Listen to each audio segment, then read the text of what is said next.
Shalom u'bracha, peace and blessings. I hope this message finds you well. This week we have a combined Torah reading, Behar, Bechukotai. Behar means in the mountains, and Bechukotai means in my mandates or commandments.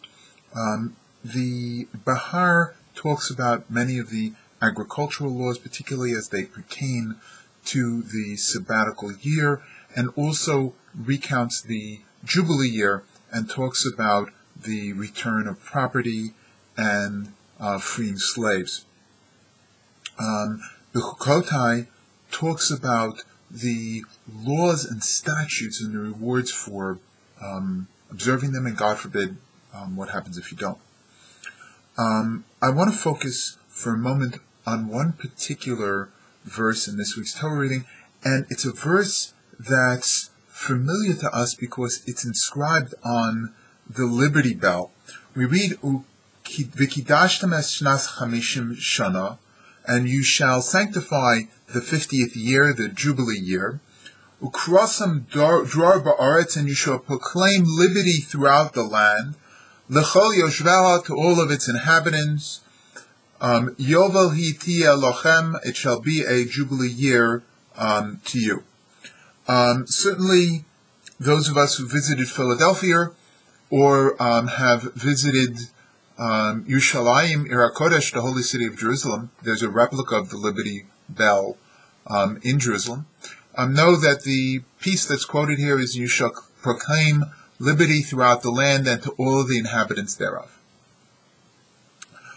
One can, if one looks at the original context, it appears that we are only granting freedom to slaves. The slave owners seem to have freedom before.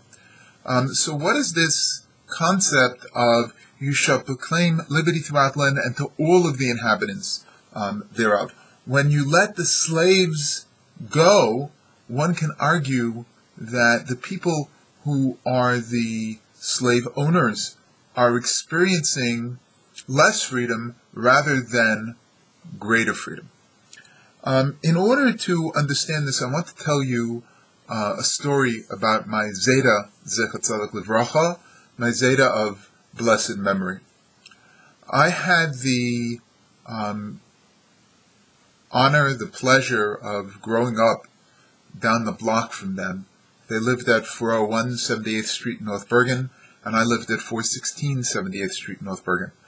And quite often, I would come home from school and do my homework at their home, and I also studied for my bar mitzvah with him. Zeta was very, very proud of the fact that the yeshiva was never late on a payroll. And he worked diligently to make this happen, calling his partners in mitzvot, calling those people who he knew would help when the financial situation of the yeshiva was dire, in order to make sure that the yeshiva made payroll on time.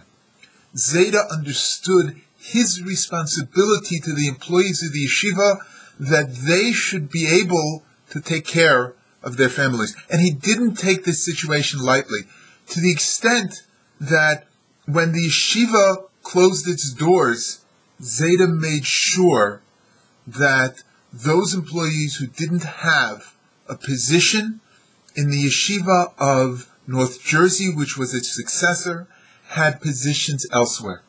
He felt a sacred responsibility to the employees and to the families. The reality is that how we treat others to whom we have responsibility is a significant yardstick by which we can measure our character.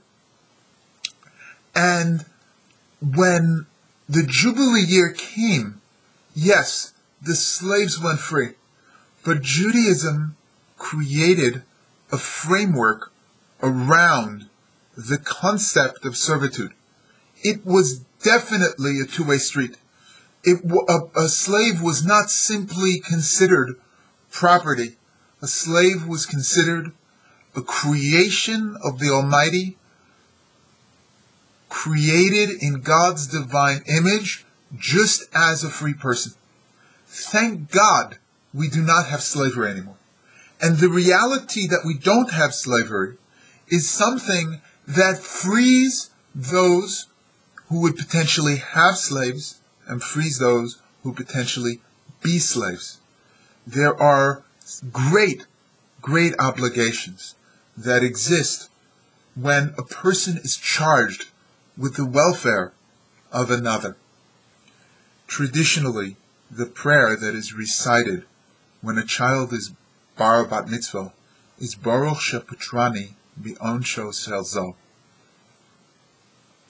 Blessed is the one who has released me from the sins of this one.